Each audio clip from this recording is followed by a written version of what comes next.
paz do Senhor, meus irmãos. Uma boa noite a todos. Quem está feliz, diga amém.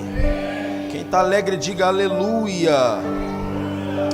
Amados, nós estamos alegres, nós estamos felizes com Deus, por mais uma vez nós estarmos aqui, para nós louvarmos, adorarmos e exaltarmos o nome santo de Jesus. Eu fico muito feliz e acho espetacular quando eu vejo a autoestima do presbítero Samuel, tentando elevar a nossa alegria dentro da igreja.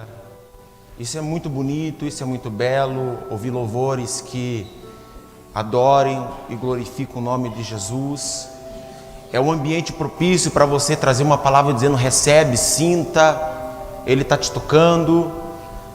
Mas eu quero ser fiel ao tema aqui nessa noite, irmão. Eu quero ser fiel ao tema pelo aquilo que Deus colocou no meu coração e também pelo aquilo que o presbítero Samuel me incumbiu de fazer aqui nessa noite, irmão. E culto de cura e libertação é culto de guerra, é culto de batalha. Irmão, é por isso que você vem num culto como esse, o som falha, o microfone pipoca, parece que as coisas não estão meio encaixadas, porque você precisa entender, quando você vem para um culto de cura e libertação, você está vindo para guerrear, irmão. Tu não está vindo para passear, tu está vindo para guerrear. E você não pode vir com a tua guarda baixa, irmão, tu tem que vir com a tua guarda alta, porque a intenção nossa aqui é guerrear, irmão, e dar uma muquecada no diabo e sair daqui dizendo: grandes coisas fez Deus por nós. Quem pode dizer amém por isso? Vamos lá então, queridos, abra comigo a sua Bíblia no Evangelho de Jesus Cristo segundo escreveu Marcos, capítulo de número 5 e o seu versículo de número 10. Marcos, capítulo de número 5 e versículo de número 10. Aleluia. Amém, irmãos? Diz assim: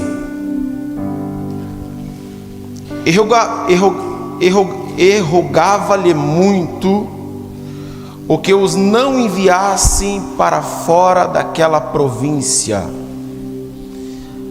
E rogava muito para que não enviasse para fora daquela província. Amém.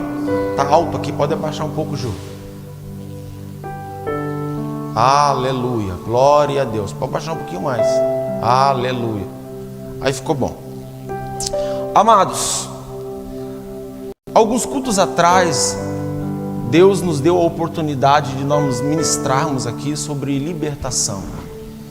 E eu enfatizei aqui algumas verdades e eu quero salientar elas novamente com vocês para ficar à memória. Pastor, mas é repetitivo. Irmão, o evangelho é repetitivo.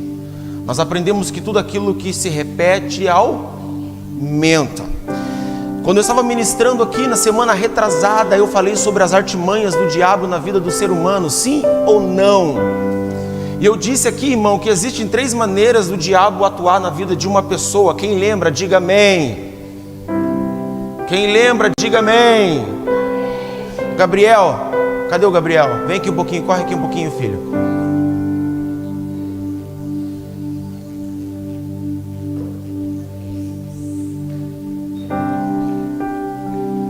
Vem aqui, sobe aqui um pouquinho. Quais são as 3 maneiras do diabo atuar na vida do ser humano? Manipulação e possessão. Deus abençoe. Então nós falamos aqui, irmão, sobre esses 3 pilares que o diabo se utiliza: opressão, manipulação e possessão. Sim ou não? Culto passado eu disse aqui também, irmão, algumas verdades. Não só eu, mas os pastores que estão aqui também trazem pérolas de verdade. Mas eu preciso enfatizar isso aqui, pastor. Num culto, irmão, você recebe a tua bênção de 2 maneiras. Uma delas é você profetizando, sim ou não? Outra dela, irmão, é você recebendo. Pastor, eu não profetizo, eu não tenho coragem de exercer esse dom que Deus me deu de profetizar para receber a minha vitória. Mas tenha coragem de dizer assim, ó: eu recebo em nome de Jesus.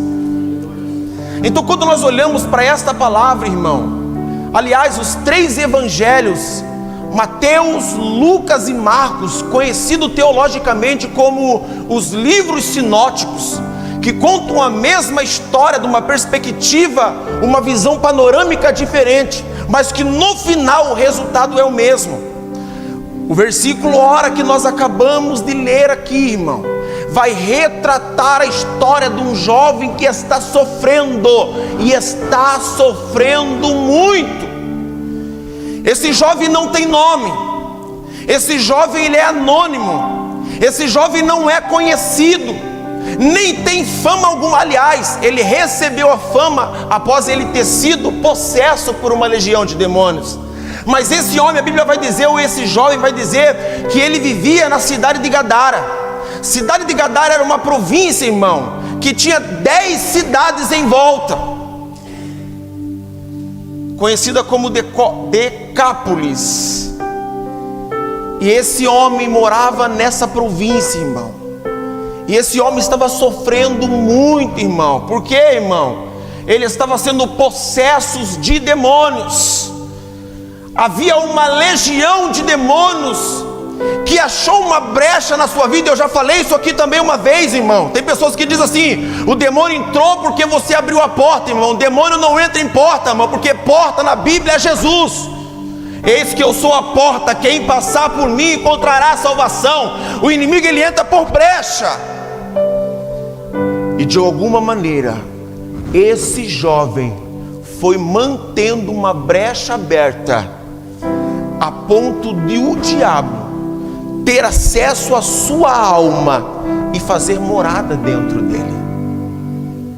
E quando o inimigo ele toma a vida do ser humano com possessão, irmão, a nossa vida passa a ser escrava dele, sim ou não? Olha, aliás, nós estamos aqui hoje, faça uma breve reflexão. O que você fez antes de conhecer a Cristo? O que você era antes de você levantar a tua mão e aceitar a Jesus? Todos nós fomos escravizados pelo diabo antes do Evangelho. Alguns foram escravizados nos vícios, sim ou não? Outros foram escravizados na prostituição. Outros foram escravizados nos ressentimentos no coração. E outros por serem os fofoqueirinhos do bairro. De alguma maneira ou de outra, todos nós, antes do Evangelho, fomos escravizados pelo diabo. Sim ou não? Até porque a Bíblia diz que ele veio matar, roubar e destruir. Mas existe um que veio dar vida, e vida em abundância. A Bíblia diz que esse jovem, após ser possesso do demônio, ele abre mão da sua casa, ele abre mão da sua família, e ele começa a viver no meio dos sepulcros. Para ficar mais fácil, ele deixou o lar de papai, ele deixou o lar de mamãe, ele deixou o lar das suas parentelas, dos seus convívios, dos seus relacionamentos, para morar dentro de um cemitério. Ele acabou se isolando. E uma das artimanhas que o diabo faz na vida do ser humano, quando existe um trabalho de manipulação, quando existe um trabalho de opressão, quando existe um trabalho de possessão, uma das evidências da manifestação demoníaca na vida de um ser humano é a solidão. É ele te isolar da sociedade, porque assim fica mais fácil, sem o conselho de ninguém, sem a ajuda de ninguém. Fica mais fácil eles nos conduzir da maneira que eles querem. E quando entramos num período de possessão, passamos a ser como se fosse aqueles bonequinhos fantoches na mão do próprio diabo. Ele nos leva a fazer coisas que em sã consciência nós não faríamos, porque ele rouba a nossa psique, ele rouba o nosso intelecto, ele consegue roubar o nosso raciocínio, e nós passamos a ser marionetes na sua mão. Credo, pastor, o senhor está vindo aqui evidenciar o poder do diabo? Não, irmão, de maneira nenhuma. Culto de cura e libertação, irmão, é lugar onde Deus traz para você revelação, para desvendar as obras dos diabos dentro da tua casa.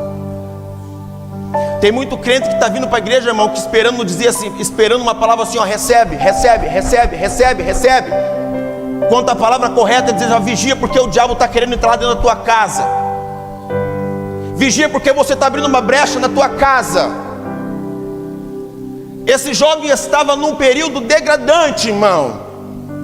Além dele estar morando nos sepulcros, ele está se alimentando de restos mortais, totalmente escravizado pelo diabo, comendo, se alimentando de carniças, de corpos que entraram em estado de putrefação.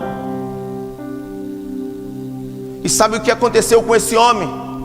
Ele se tornou entretenimento para aquela cidade, porque as pessoas agora não conheciam mais ele como um jovem bom, ou como um homem bom. Agora ele era conhecido como endemoniado de Gadara, ou endemoniado gadareno.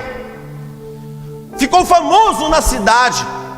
Todo mundo que entrava na cidade ou passeava pela cidade ouvia falar que existia um homem que morava nos sepulcros, um homem que os agrilhões, as correntes nas mãos, as correntes nos pés não o seguravam.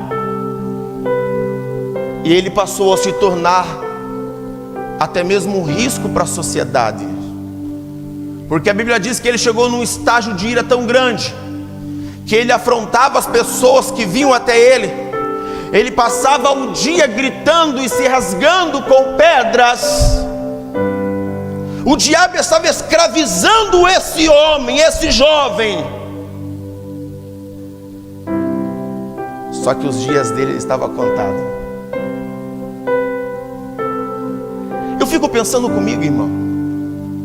Nós estamos aqui diante de uma mesa, e nessa mesa eu vejo muito a Tia Alcinei levantar essa bandeira de trazer os utensílios para que você coloque aqui, para que a gente possa orar acreditando que Deus, Ele vai se mover por intermédio dessa água, que Deus, Ele vai alcançar um ente querido teu que está escravizado. E eu acredito nisso piamente, irmão. A oração do justo, ela pode muito em seus efeitos, irmão. Aquilo que hoje o diabo está escravizando, irmão, vai passar a ser templo de Deus. Eu creio nisso em nome de Jesus. Mas aprenda uma coisa aqui, irmão. Venha para a igreja, irmão, com a intenção de você guerrear. Outro dia eu disse aqui na igreja, irmão, que às vezes é muito melhor adorar do que orar, porque orar você pede, adoração você entrega. Um culto como esse você precisa entregar, irmão, a tua vida a Cristo, para você conquistar a tua guerra e a tua vitória. Talvez você está sentado aqui hoje, eu falei da mesa, você está sentado aqui hoje, e você queria que entes queridos teus estivessem aqui, irmão, e não estão. Talvez o teu esposo não está aqui, talvez a tua esposa não está aqui, talvez os teus filhos não estão aqui, os teus sobrinhos não estão aqui, os teus entes queridos não estão aqui, irmão. Estão aonde?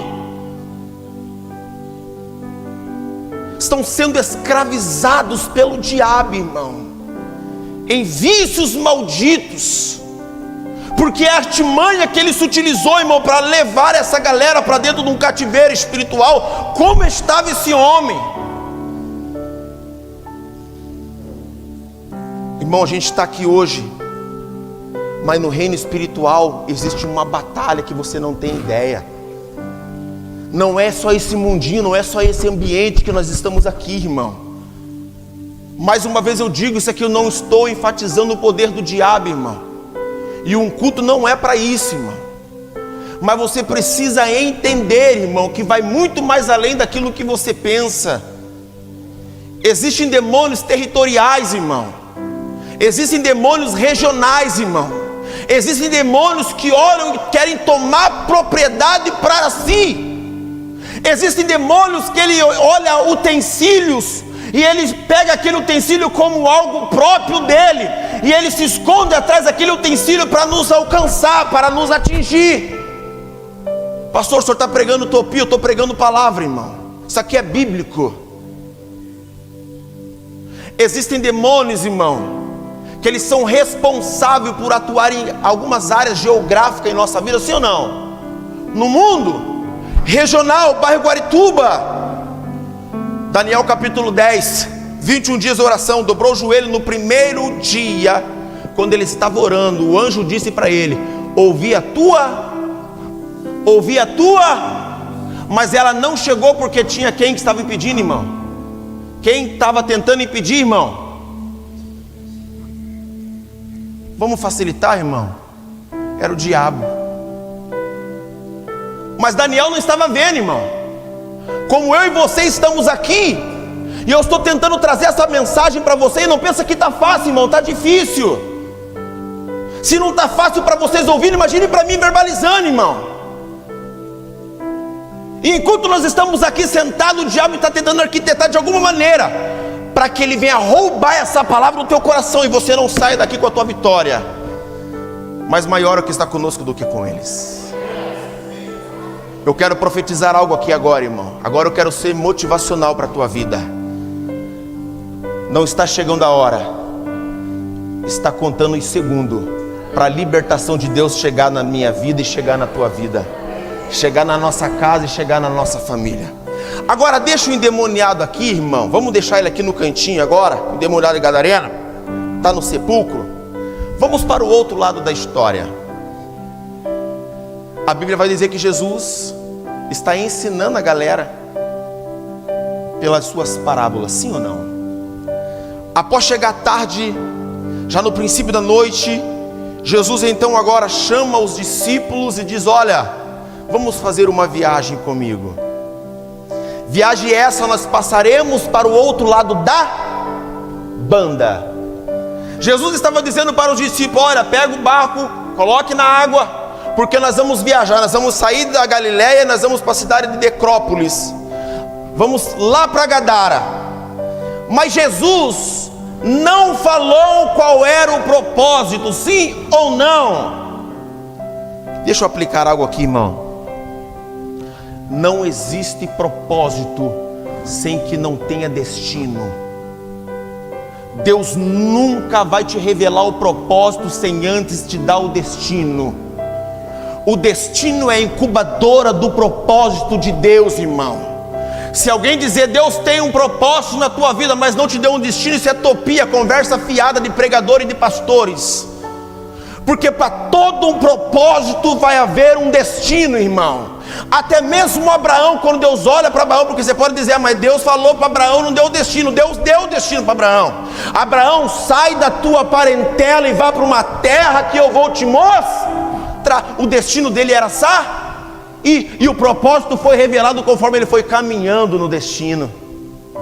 Então Deus sempre vai te dar destino para revelar o teu propósito. Você quer ver uma coisa, irmão? Deus, pastor Otair, me deu um destino. O destino era sair de São José dos Pinhais, vir morar na cidade de Pinhais para congregar com você. Mas pergunta para mim, ele revelou o propósito?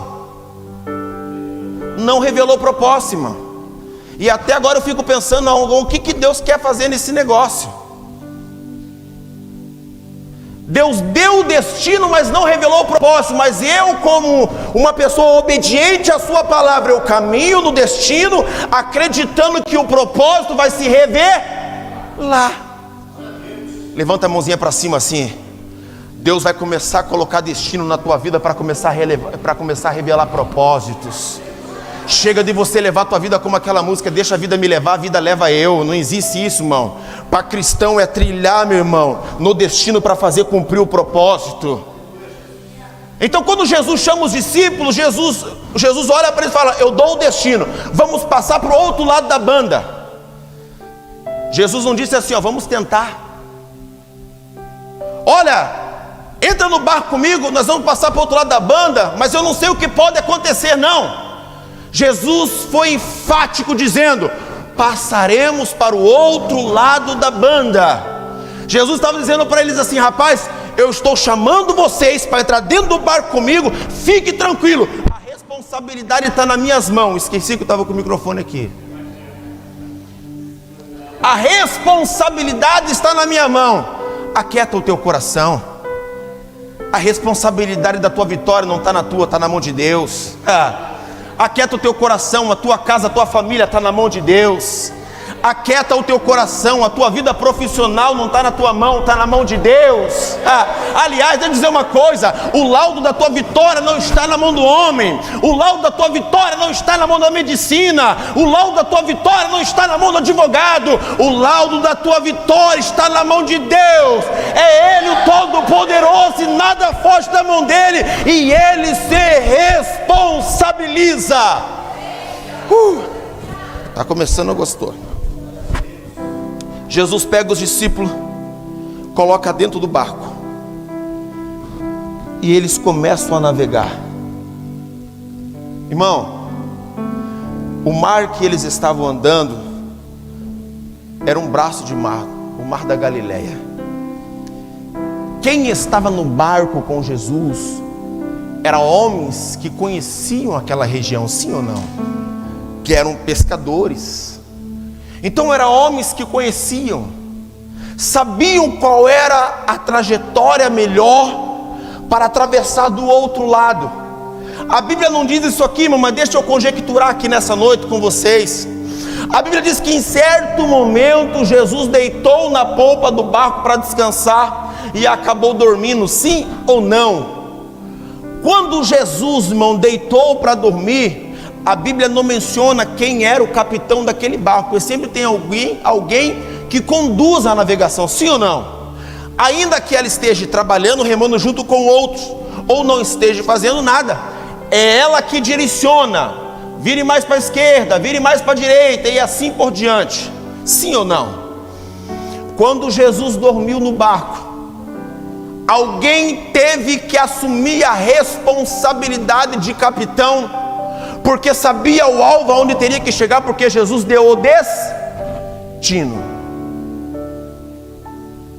Eu fico pensando comigo, que como havia pescadores, conhecedores daquela região, tão logo algum discípulo disse: joga na minha, joga na minha, que eu conheço esse lugar como a palma da minha mão.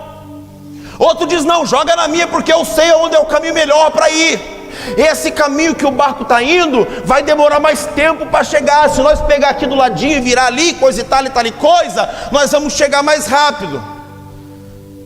Eu quero aplicar isso aqui, irmão. Isso aqui não está na Bíblia, mas deixa eu aplicar. A Bíblia diz que Jesus dormiu.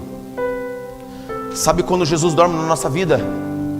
Quando o espírito de altivez toma conta da gente.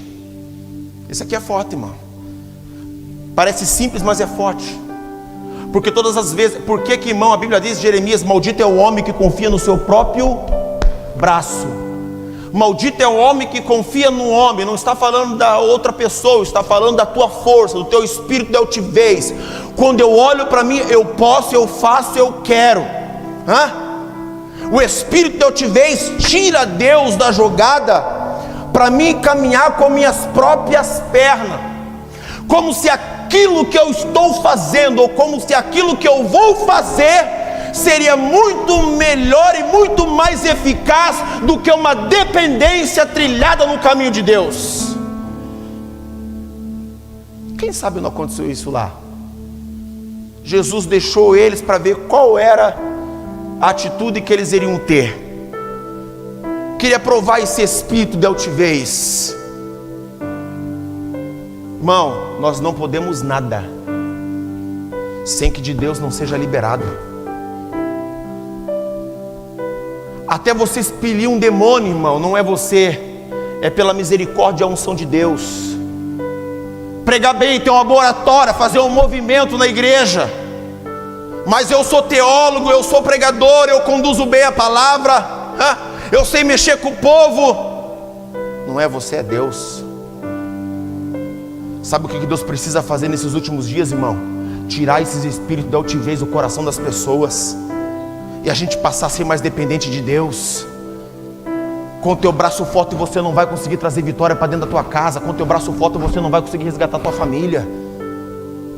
Agora, se você dizer assim: Deus, vem cá, vai comigo, você começa a triunfar e conquistar. Quando o espírito de altivez toma conta e aflora o coração deles, a Bíblia diz que soprou um vento, sim ou não? E aí eu fico te perguntando, irmão, o vento soprou, o barco balançou, a água está entrando dentro do barco.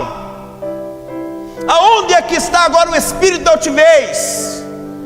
Das duas uma, ou você reconhece o teu espírito da altivez, abaixa a tua crista e mostra para Deus a tua dependência dele, ou o teu barco naufraga, irmão. Ei, vou dizer mais uma vez, irmão, sozinho você não vai conseguir fazer nada no meio da tua família, irmão. Com o espírito de altivez, entenda o que eu estou dizendo, irmão. Eu não estou descredenciando nós como servos de Deus, ferramenta de Deus, agente de milagre dentro da nossa casa. Eu estou falando sobre o espírito de altivez, irmão.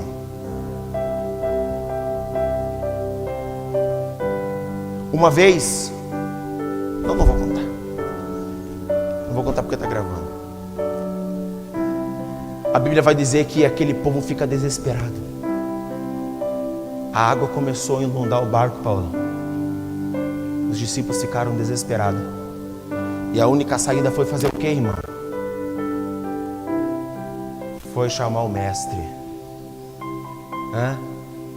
É como se ele estivesse dizendo assim: Senhor, com as minhas forças a gente não consegue. Mesmo que eu conheça esse mar, mesmo sendo pescador profissional, se o Senhor não fazer alguma coisa, nós vamos morrer, nós vamos perecer aqui.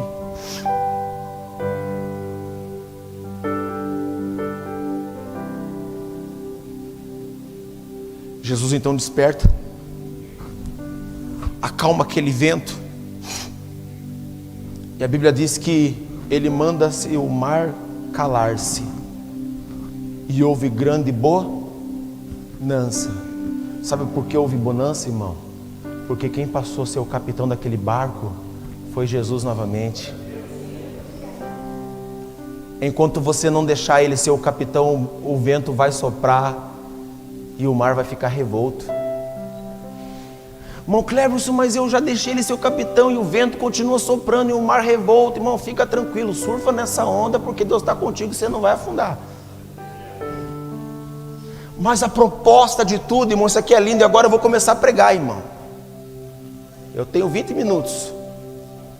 A proposta disso aqui, irmão, Jesus, quando chamou os discípulos, Jesus deu um destino, sim ou não?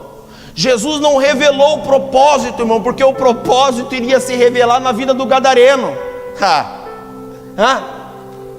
Eu não posso afirmar isso aqui, irmão, mas o diabo, eu escutei o pastor Altair dizendo esses dias aqui, alguma coisa relacionada a isso, irmão, o diabo não tem poder de ler a tua mente, sim ou não? Sim ou não? Escutei o pastor estar dizendo sobre orar em línguas. Irmão, todo o meu projeto, está aqui minha esposa que não me deixa, até o Gabriel, ele ora no Xeremanai. Às vezes estamos em casa, irmão, e a gente tem algum projeto que a gente quer desenvolver, e a gente ora junto em línguas estranhas, de maneira que o diabo ele fica: o que esse louco está falando? E ele tenta decifrar, mas ele não consegue. Então o diabo não tem poder de entrar na nossa mente e arrebatar aquilo que nós estamos pensando, sim ou não? Só que o diabo, irmão, ele trabalha por percepção. Você acha que o diabo não sabe quando você está feliz, irmão? Porque a gente demonstra isso, sim ou não? Ainda que você não fale.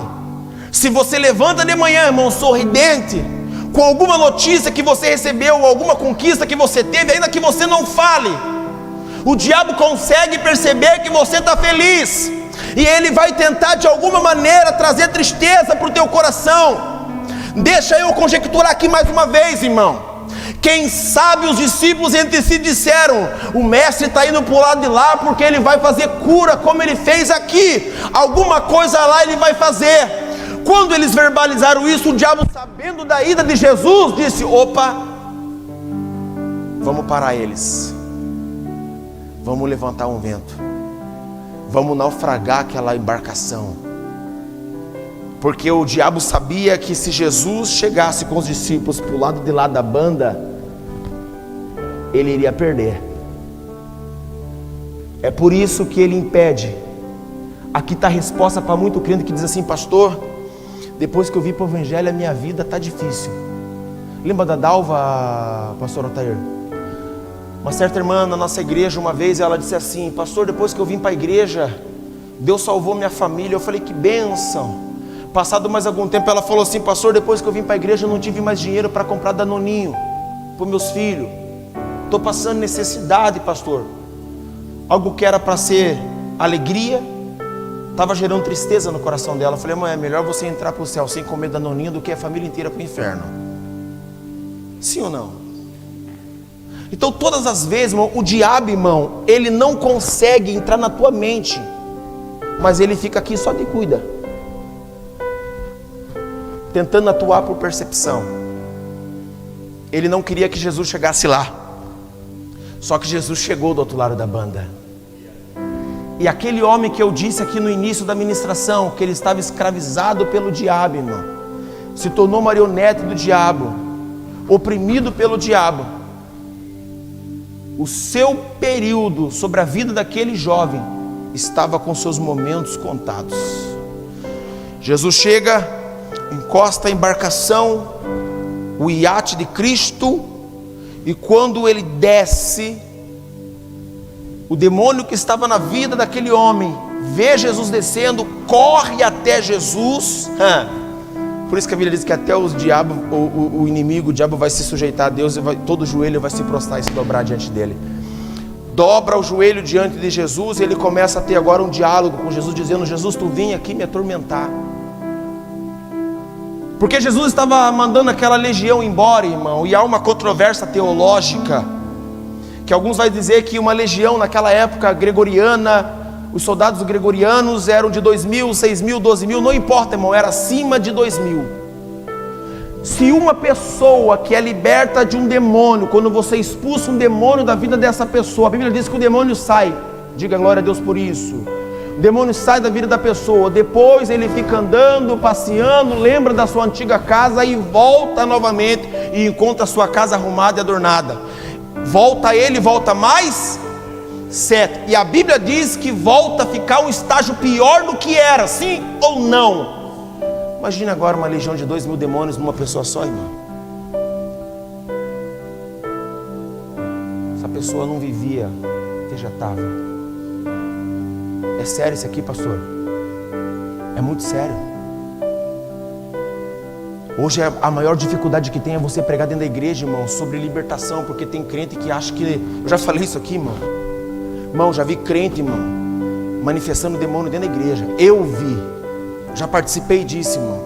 Nós já demos seminário na nossa igreja com isso. Não foi nenhuma nem duas vezes.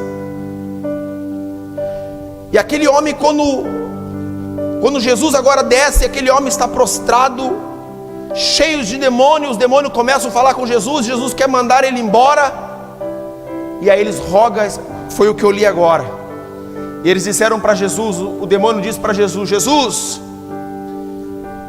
nos mande ir, para que a gente entre naqueles porcos, só não nos tire desta província. A proposta do diabo para Deus, para Jesus, era: Senhor, podemos ir para qualquer lugar, só não nos tire dessa cidade, só não nos tire deste país, só não nos tire desse bairro. E é por isso que eu disse que existem demônios, irmão, e eu aconselho você a fazer leitura. Demônios territoriais, demônios regionais, que atuam num período... Eu ia tentar falar uma frase bonita aqui, eu vou errar. É isso mesmo. Aleluia. É mais ou menos isso. Eles atuam de uma maneira, irmão, treinada. Eles têm hierarquia, mas não era hierarquia, era quase isso. Não vou conseguir falar. Mas o diabo, a legião, eles atuam de maneira sincronizada. Então uns estão responsáveis por certa região, outros por outro. Aliás, eu fiz uma pergunta. Eu estava vindo hoje com a minha esposa e meu filho Gabriel, e eu perguntei para eles. Bom, deixa eu perguntar para a igreja. Irmão, o diabo, ele tem poder de ele entrar dentro de um animal e fazer morada dentro do animal, sim ou não? Qual foi uma igreja pentecostal, conservadora, que falaria isso em cima de um altar, irmão, teria isso como utopia, e como alguns conservadores ainda vai ouvir, vai dizer isso, pastor. Mas os próprios demônios disseram: deixa-nos entrar nós, porcos. Estava no meu trabalho, atuo na área da vigilância patrimonial. Lá do meu trabalho eu sou o vigilante mais bonito da empresa. Não é porque só tem eu. E aí chegou um rapaz para mim dar treinamento, e começamos a conversar. Ele era evangélico, ele com a esposa, e eles têm um gato, e eles foram orar de noite, disse que estavam fazendo uma campanha de oração. E aí no outro dia ele chegou com a cara toda desconfigurada. Eu falei: pronto, brigou com a mulher bateu nele, porque tem mulher que bate o marido, irmão. Aqui não tem, eu acho, mas tem mulher que bate o marido. Vai se libertar hoje. Não, mas tem marido também que merece, irmão. Quando ele chegou, irmão, ele disse algo para mim, ele falou assim, ele sabia que a gente era evangélico, ele falou assim: irmão, você não vai acreditar, fui orar com a minha esposa de madrugada, irmão, aquele gato me sai da sala, me entra no quarto, não avança na gente. O gato ficou endemoniado, irmão. Falei: você falou para ele estar amarrado em nome de Jesus com a mão para cima. Aí ele deu risada, ele não acreditou. Eu falei: não, irmão, o teu gato estava endemoniado. Você parou de orar? Ele falou: parei. Eu falei: o diabo conseguiu, te venceu.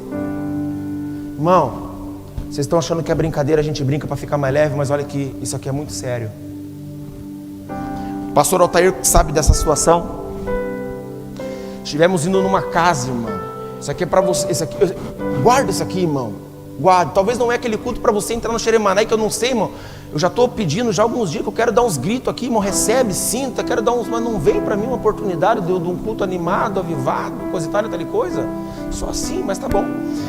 Irmão, eu fui fazer uma visita pastoral, e a informação que chegou para nós foi o seguinte: essa mulher, ela serviu os encostos junto com a sogra, ficou grávida, ganhou a criança. E quando ela ganhou a criança, ela decidiu abrir mão, não foi mais para o terreiro. E aí ela começou a sentir opressão dentro da casa dela. O diabo se manifestava nela, e ela pressentia que o diabo estava vindo nela, e ela falava para o esposo: sai porque ele está vindo. Então quando o diabo tomava conta dela, ela quebrava a casa inteira. Nessa época ela estava grávida. Foi numa igreja, foi na outra, e nada, rodou, e caiu na Laranjal. Lá vai eu com um amigo nosso, pastor, amigo nosso, hoje reside no Rio de Janeiro. E ele falou: Clepson, vamos lá. Posemos dentro da igreja, irmão, para fazer uma oração, um jejum. E fomos na casa dessa jovem. Aí ela já tinha ganhado a criança, e a criança estava com 3 meses, é isso, Paula? A criança estava com 3 meses. Quando chegamos na frente da casa dela, irmão, janela aberta, tudo aberto. Chegamos lá, eu bati palma.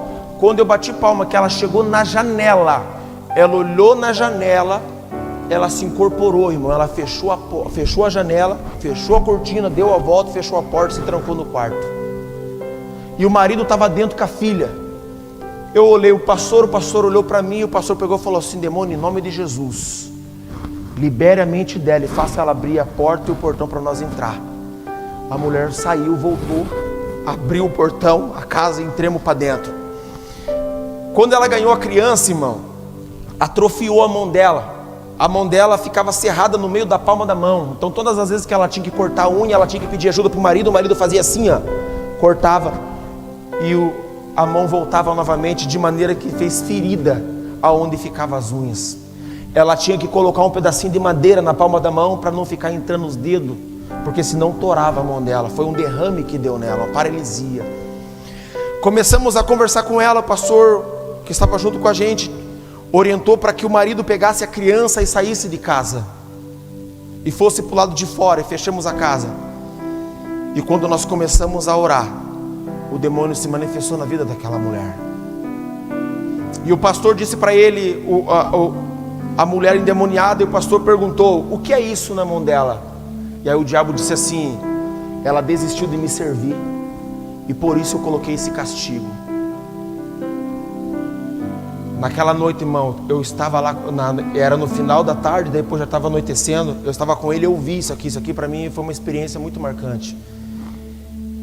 E aquele pastor disse assim: você colocou essa enfermidade? Ele falou: coloquei. Então se você colocou, você vai tirar, em nome de Jesus, abre a mão dela. E o demônio se sacudia, gritava, e daqui a pouco foi indo, pum, abriu a mão da mulher.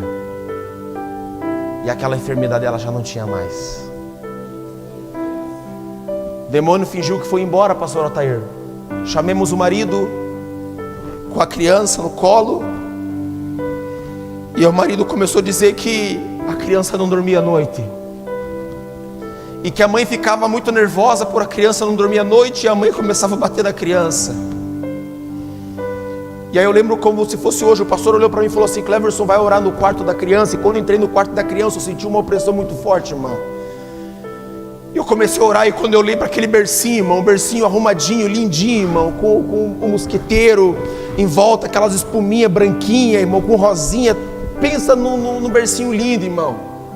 E quando eu fui orar, irmão, eu fui sentindo aquela opressão. Quando eu fui chegando perto do berço, eu comecei a orar. Eu escutei lá na sala quando o demônio pegou ela de novo. Quando o demônio pegou ela de novo, o pastor deu uma voz de comando para ele, trouxe a mulher dentro do quarto, irmão. E o pastor disse assim: se existe alguma coisa consagrada dentro dessa casa aqui, algum objeto consagrado aqui, que está dando legalidade para você entrar nessa casa e fazer morada, você vai pegar tudo agora e trazer. Ela, endemoniada, ela começou a pegar as coisas e começou a levar lá na sala, em cima da mesa. Mas uma coisa me chocou, irmão. Ela foi no berço da criança e ela pegou o travesseiro da criança e colocou em cima da mesa. Depois que ela trouxe tudo ali, o pastor disse assim: libera a mente dela. E ela voltou em sã consciência, irmão. O pastor não mandou o demônio embora. O pastor disse para liberar a mente dela. E o pastor começou a perguntar: da onde vem isso aqui? Ah, isso aqui foi minha sogra que me deu.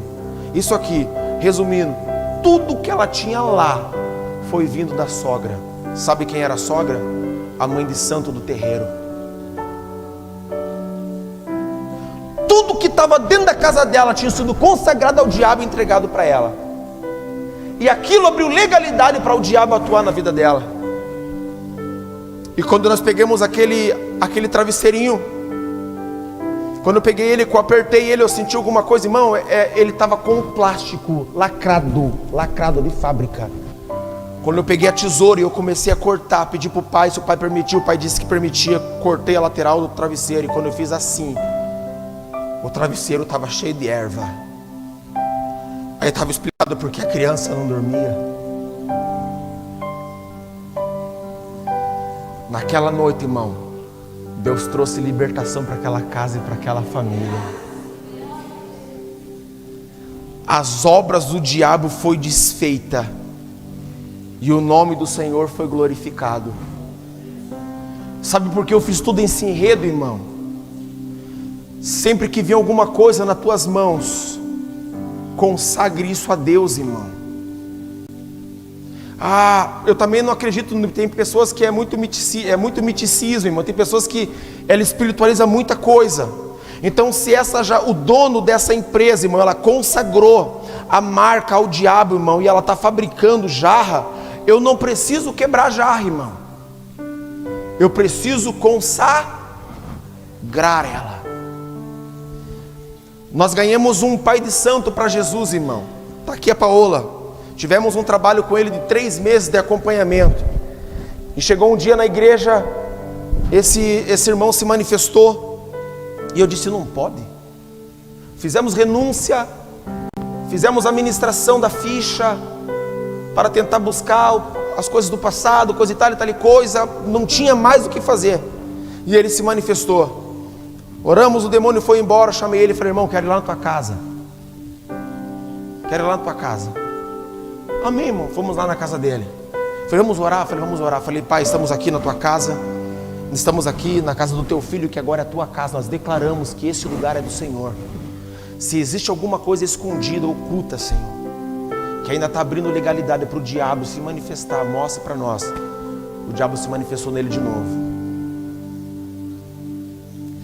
Demos uma ordem de comando para ele em nome de Jesus. Ele foi em cima do guarda-roupa dele, pegou um pêndulo e pegou aquelas cartas de tarô, porque ele era meio pai de santo, meio cigano, meio sei lá o quê.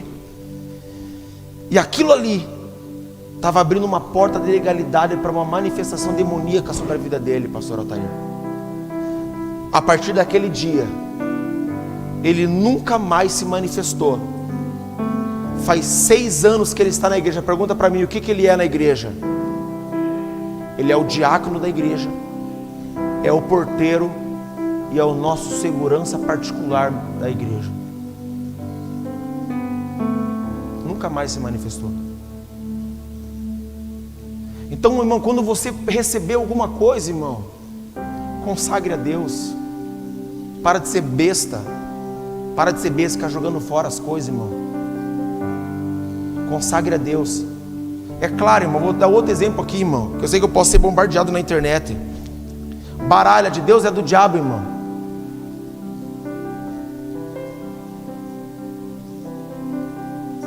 Baralha de Deus é do diabo, irmão. É do diabo, porque é a jogatina, sim ou não? É a jogatina. E se você for ali comprar um baralho no 99, irmão, para você brincar de castelinho com o teu filho, é pecado ou não?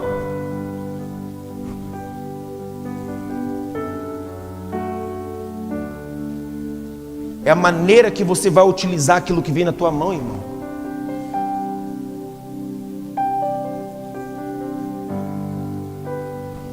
Um dia, já vou terminar, irmão, nós aconselhamos um casal. E esse casal, ele tinha uma prática, irmão. E ele ia nos motéis com a esposa. Quem está me ouvindo, diga amém. Ele estava indo no motéis com a esposa. E um dia fomos confrontar ele. Ele disse assim, pastor, mas aí o relacionamento vai entrando, entendeu? Naquela rotina, a gente precisa de alguma coisa, coisa tal e coisa. Precisamos de umas vigílias mais animadas e tal. E por isso que a gente vai. E aí eu vou fazer uma pergunta para você. Motel é pecado, sim ou não?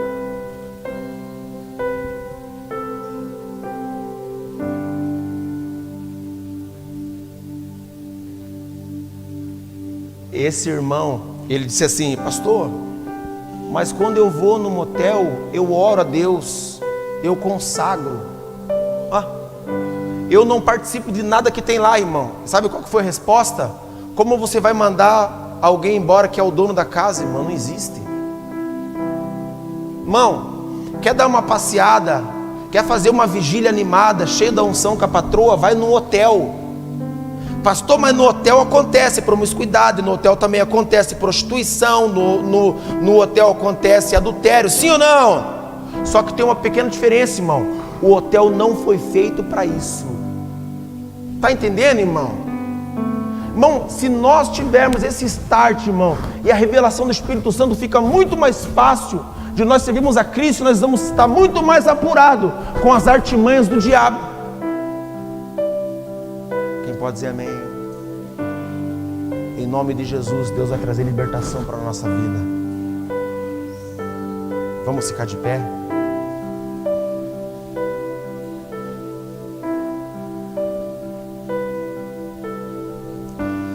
Assim como Jesus, na vida do gadareno, foi até aquele lugar para trazer a libertação sobre a vida dele. Olha que lindo, irmão. Aquele homem, ele foi liberto. Não deu nem para nós terminarmos, né? Aquele homem, ele foi liberto por Jesus. Quem pode dizer amém por isso? Se tornou o primeiro evangelista daquela cidade, irmão. Aonde abundou o pecado, superabundou a graça e a glória de Deus. Irmão, Deus nos chamou, Deus nos libertou para que nós proclamássemos o Evangelho, para que nós fôssemos ferramenta na mão dEle. Vou profetizar algo na tua vida, irmão. Aquele teu ente querido que hoje está escravizado pelo diabo, irmão, vai se tornar uma ferramenta na mão de Deus, irmão. Eu acredito nisso, eu creio nisso, irmão. Toda força maligna, querido, sobre a vida da tua casa, da tua família, cai por terra hoje em nome de Jesus. Eu declaro isso sobre a tua vida hoje, irmão, em nome de Jesus. Entra na tua casa, irmão, pelo amor de Deus, irmão. Entra pela tua casa, para de ficar ligando a televisão lá, irmão, para o bispo ficar orando, irmão. Entra na tua casa declarando, dizendo: essa casa é patrimônio, essa casa é morada, moradia do Senhor. Eu declaro o reino de Deus aqui dentro. Para de perder para o diabo dentro da tua casa, irmão. Começa a exercer a autoridade que Deus colocou dentro de você. Ei, escuta, olha aqui, pega aqui, olha aqui, pastor, pega aqui. Vim morar num apartamento aqui na Vargem Grande. Estou conversando com a proprietária do apartamento. Ela pegou e falou assim: tem um problema aqui no apartamento. Falei: o que está acontecendo? De vez em quando a televisão liga sozinha. Lembra não? Eu falei: será que é o demônio? Aí ela pegou e falou assim: não, mas já fui fazer uma pesquisa. Porque colocou, tem espelho em tudo quanto é lugar no apartamento. Parece uma caixinha de fósforo, mas revestido de espelho. E aí ela: não, mas eu fiz uma pesquisa e disseram que é por causa do espelho que liga a televisão. Sabe o que eu falei para ela? Isso aí é o diabo que está ligando a televisão. Eu não quero essa perturbação em casa. Antes de orar, cadê o Gabriel? Dá um oi, Gabriel. Falei para o pastor Altair, falei para o Gabriel e a Paula, falei: nós vamos precisar orar aqui dentro dessa casa, aqui, declarar o reino de Deus aqui, estabelecido aqui dentro, porque agora a gente vem aqui, somos servos de Deus e essa casa é de Deus. E se existe alguma legalidade aqui, vai embora. E aí falei e ficou no esquecimento. Quando foi esses dias, nós chegamos lá, a bendita televisão estava ligada. Aí eu falei: vamos orar para mandar esse demônio embora. Demônio que está ligando a televisão, que está tentando trazer medo aqui. Em nome de Jesus, nós declaramos que essa casa é do Senhor. Pergunta para mim: a televisão ligou mais, irmão? Não ligou mais, irmão. O que está ligando agora é o interfone, irmão. A síndica dizendo para a gente abaixar o som lá, que está com o zino muito alto. Luiz Hermínio, pancadão o dia inteiro. Deus vai dar vitória para nós. Sai do teu lugar, vem para frente do altar. Nós queremos orar por você, irmão. Aleluia. Toda atuação do diabo contra a tua vida cai por terra hoje. Irmão, fica atento. Fica atento. Pastor, algumas coisas estão acontecendo comigo. Na minha casa eu estou vendo vulto. Pastor, alguma coisa está acontecendo comigo. Sempre estou caindo no mesmo pecado. Sempre na prática pecaminosa. Sempre na transgressão.